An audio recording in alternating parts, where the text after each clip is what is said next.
do the work, and that's how you make it look easy, I guess, right? Is you got to put the work in. Nobody sees how the shots that Steph Curry takes until he's on television. Right. Like, I'm a huge NBA fan, and we'll go to the Magic games, and when you're leaving the Kia Center, if you go to I guess it's down Division, you'll pass this other building that has the Magic logo on it as well. It's not as big as the Kia Center, but that's where they work out. That's where they train. That's where they're practicing in the practice facility, and cameras aren't in there. Mm-hmm. The cameras are there when they're playing whoever they're playing that night and the place is full with 17,000 people and da-da-da. But you can't be ready for that moment if you haven't been in that smaller room. And so I think sometimes some people, we don't stay in the smaller rooms long enough to really appreciate and value them. Oh yeah. We want to hurry up and get to the big stage. We want to be in the sessions. We want to be on, in the voices and whatever the case might be. But if you haven't prepared with the lion and the bear when nobody was watching, Goliath is going to mess you up. Yeah. I say this as an example, not to say it with some brag or hubris or something, but I just a couple weeks ago actually performed at Carnegie Hall, and I was a soloist, a featured soloist. It was incredible, and to your point, let's talk about the stage of stages. I mean, that is a dream come true stage for, I think, most performers, right? And certainly was for me. Mm-hmm. And, I only had, I maybe only had 30 bars of music or 50 bars of music or something that I was responsible for, But the amount of practicing I did on my own time of those notes, those lyrics, those words, getting it just so that I knew it was completely reliable every time, and I knew that I could step on that stage with confidence and deliver that music that I was tasked with doing is important. And that's the process, right? You have got to do the work and get to, and it doesn't matter how little music or where you're doing, and it could be Carnegie Hall or it could be, your cousin's garage, but if you want to do a good job, you really got to put the work in. And I don't know, but then it's fulfilling, right? Because then you feel really good about something that you just experienced and shared, and that's only going to build confidence and self-love and self-worth, and like it begets so many other things, I think, right? Absolutely. So yeah. Oh my gosh, this is so good. This is so good because it's really encouraging to me. You got to be prepared. Yeah. You have to be prepared. There's a principle of faithfulness that is required before your elevation, and don't be too quick to run to the space where the lights and the lights are on and the cameras are in your face, because it will expose either one of two things. It will expose the fact that you're ready, or expose the fact that you're not. Mm-hmm. And for me, I want to be that guy who is ready. I want to be that guy who's always ready. The song that we just did, The Christmas Lamb, which I am such a fan of, that was actually the first song that me and Coptic Storms worked on together. And all of these years of producing at the crib, little songs that came to my head, little things that, I would just run to the keyboard and just work out songs that I would never play for anybody, that I just found on a hard drive. Like, it wasn't even a hard drive. It was like CDs that I burned from the sessions. And then I bought a CD reader, and now I can import those sessions into and I hit the play button and listen back to these tracks that I did when I was 16, 17 years old. Wow. I love that. I do too, because it's so hilarious. And I'm listening to, I wouldn't have, but that's where I was developing. Nobody will ever hear those songs. Will never be on the radio. Those songs not in that form, at least. But that's where I was getting my reps in. Yes. And once you got your reps in, it's God's responsibility to make sure that that somebody comes and you don't have to toot your own horn. Right. You're just ready. You just stay there ready That's right. at all times, and I love that about you.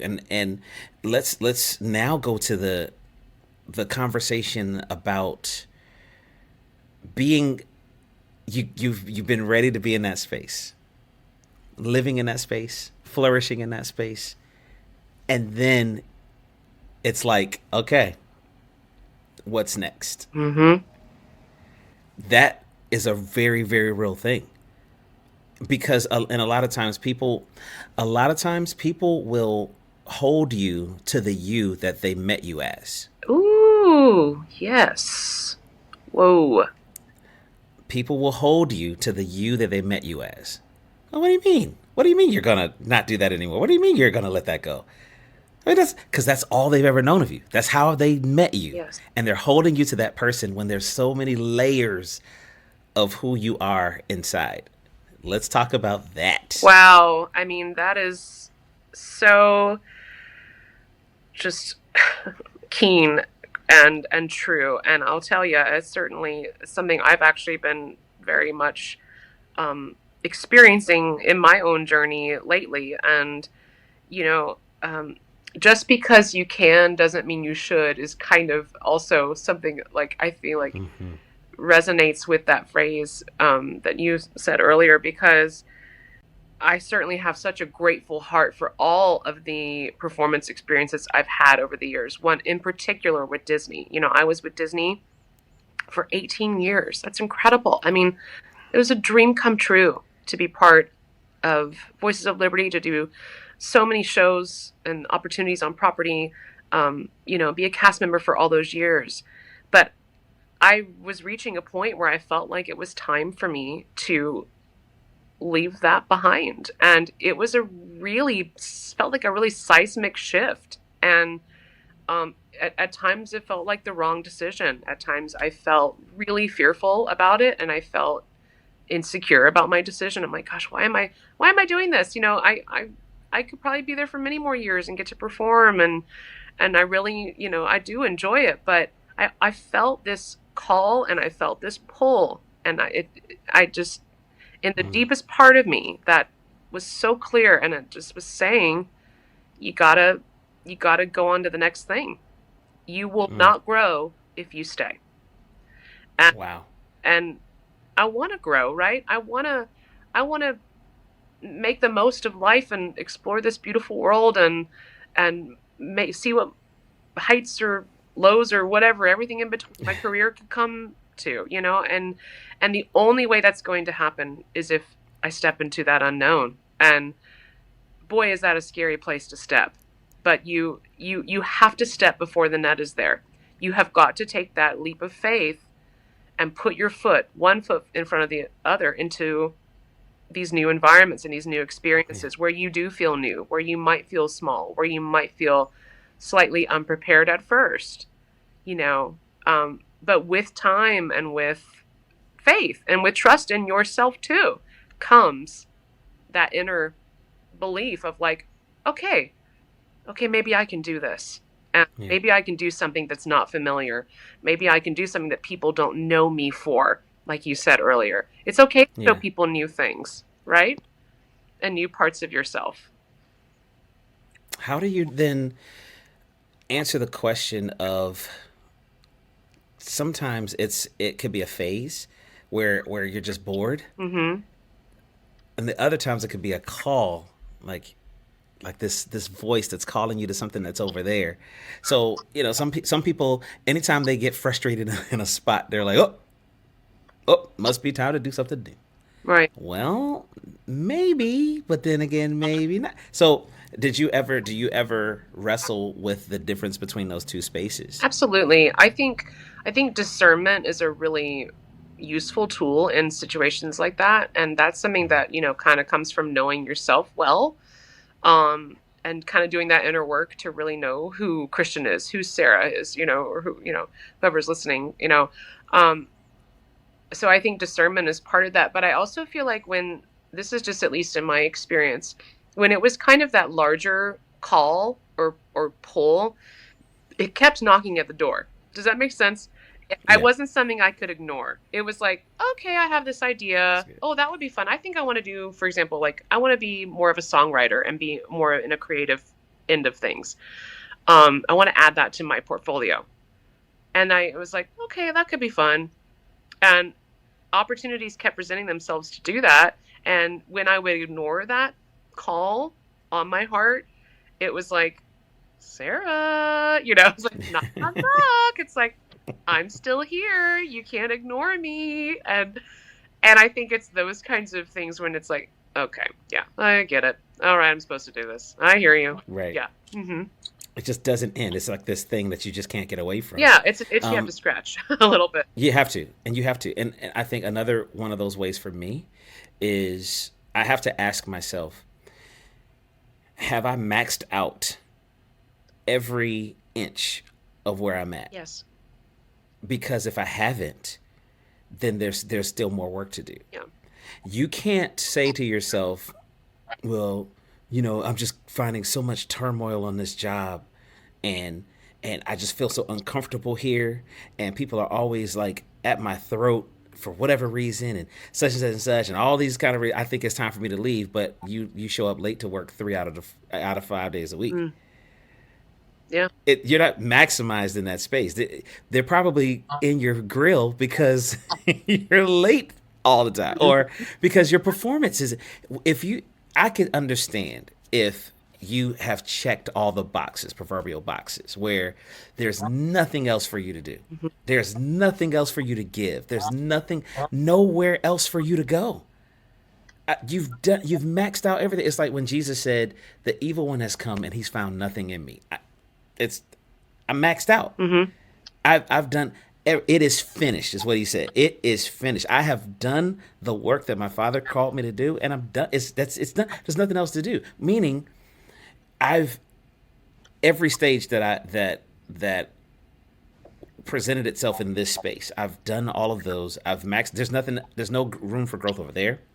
I've been, diligent to make sure that I operate in excellence. So it's not like there's a deficiency or I'm just tired or just ready to move on. But because I keep hitting the mark. I keep showing up, whatever. But there's this thing that says I could stay here, and everybody would celebrate that. I Right. could be right here, Right. but that voice I cannot ignore.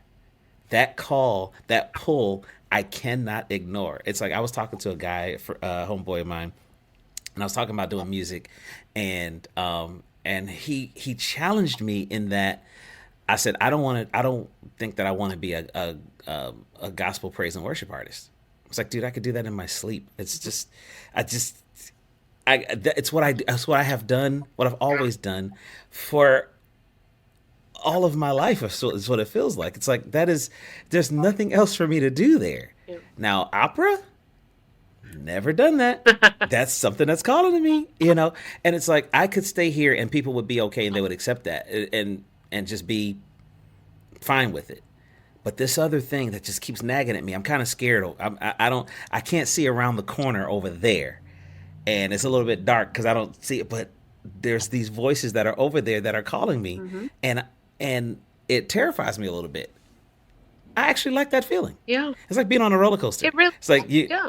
you know. I think again, it's sort of a to each his own. I mean, there's nothing wrong with staying in the pond that you want to be in or that you've been in for a while. There's nothing wrong with that at all. But I think it's a very personal journey and a personal decision if to decide, what excites you and what challenges you and how you are fed and how you are fulfilled really at the end of the Hmm. day. And for me, fulfillment comes from adventure, comes from new opportunities, comes from curiosity and learning and just experiencing different things in my career. And so for me, it's important that I allow space for that and that I Yeah. pursue opportunities that create those really diverse experiences that I'm seeking.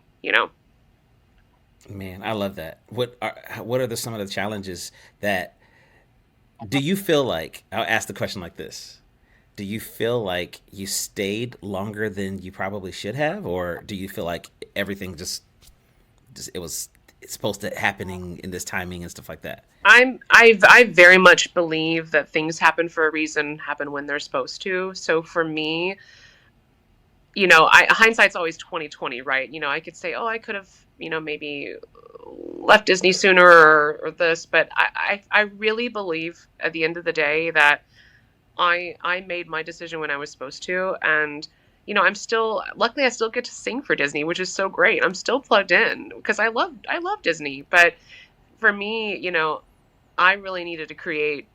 Uh, I very much believe in the power of when one door closes, another opens. And for me, I Mm-hmm. had to really fully step into a different relationship with Disney as a cast member to allow space for more things. And I've already seen Got it. that happen, and that's exciting to me. And again, I think too, though, the time I spent with Disney as a cast member shaped me and molded me, and I'm really grateful for that. So there's a purpose to everything, and these seasons of life, I think we really have to embrace them, because how boring would it be if everything was the same all the time, every single day, every time of the year? Winter teaches us to be still, right? Spring teaches Mm-hmm. us to bloom. Summer teaches us to play and have fun. And I mean, fall teaches us to shed a little bit of the things that we need to leave behind. I mean, I think we can learn a lot from the world around us, and Hmm. it's okay to go through different seasons and phases of life. I think it's actually a really beautiful thing. So, So good. That is so good. So when you walk into your next, as you're walking into it, what are some of the people that are listening are right on the cusp of making that kind of decision. They're making room for what's more. What, as you look back, are some of the pitfalls that people could pay attention to hopefully avoid in that transition, in that hallway between what was and what is to come?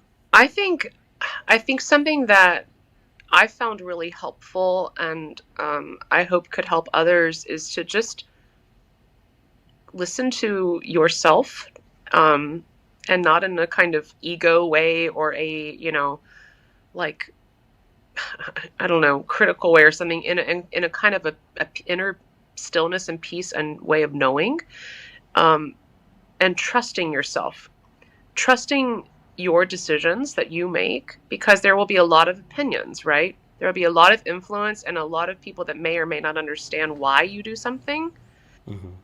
And I think in order to move into these unknown territories, and allow yourself to step boldly into a new direction, you have to be your own compass sometimes, and you have to kind of go, okay, I'm gonna give this a shot no matter what.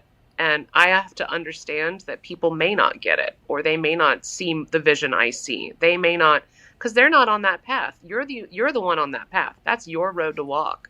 So you gotta be the one to put your shoes on, tie your laces, and take one step at a time, and embrace the challenges along the way, because they will be there, and you will question yourself, and you will go, oh my gosh, I feel like I've made the biggest mistake of my life. No, take those slow, still, measured steps towards what you want to do, and along the way, I really do believe you will find that it's going to work out, and it may be even more wonderful than you even could have dreamed. But you'll never know unless you try. You got to go for it. You got to go for it. I love it. I'm in a space now where my wife and I are doing some adventures outside of what people have known me for, and it's totally like a full departure from anything creative, Hmm. right? And it kind of scares me a little bit. It kind of scares her a lot more than a little bit, but it's so much fun to consider the possibility of, man, what if this works? Yeah. What if we do this and we realize that this was an amazing thing to do? Yeah. I love that you said that you still have access. You didn't burn those bridges. It's like some people are like, nope, they'll never see me again. Yeah, it's like, No. oh, okay. Don't think that was the wise thing, because you don't know. You always want to be able to go back home, Of course. or go back to something that that you can do just in case this isn't the thing. Absolutely. Absolutely. Relationships matter, right? Yeah. And that's a relationship. That's a business relationship. There's personal relationships. There's, you know, um, it all matters. And so how you separate from something, or how you treat other people, or how you engage in current or future or past endeavors, that all matters, right? And so, yeah, it's always good to try and, I think, keep an open mind and not limit yourself to, any possibility in that way. I love it. Girl, this is so good. Oh my gosh, I love having these kinds of conversations because I would have not known that you had this much in you. Some people admire your gift. A lot of people admire your gift, and it should be admired because you sound amazing and it's just wonderful. Like you were talking about earlier, you can go into any one of these spaces, whether it's rock or if it's a gospel thing, if it's a sweet harm, just a little angelic sound, or if it's kids sounds or characters, you got it all. Oh, But to have these kinds of conversations, to see deeper, to go below the surface of just your gift to the fruit of who you are, I think that is a wonderful thing, and I'm so glad that I have this platform to be able to have people to hear and to know this side of you. And I'm so proud. I'm so happy for all of the things that you have going, and I'm so happy that song, "The Christmas Lamb," brought us together in this way, so that we can start doing other things, writing and arranging together, and all these other kinds of things, which is coming. I'm so excited about that. me too.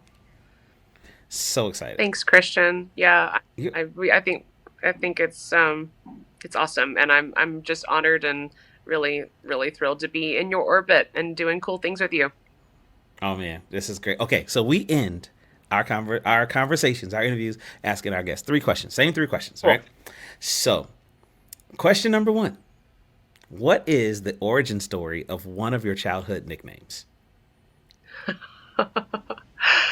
Oh my gosh. I'm trying to think. Khristian, I really didn't have a child nickname. You didn't have a nickname? Not really. You're the It's first just guest Sarah. in the history. Yeah. I mean, I'm trying to think if anyone called me anything different. Nice. So sorry. It's just, Okay. there it is. That was question number 1, Next ladies question. and gentlemen. Right. Question number 2. Okay, great. Here we go. If you were given a do-over in life, one do-over in life, what is one decision that you made that you would redo? I think I would have gone to New York, maybe at a younger age, and pursued theater and things in New York.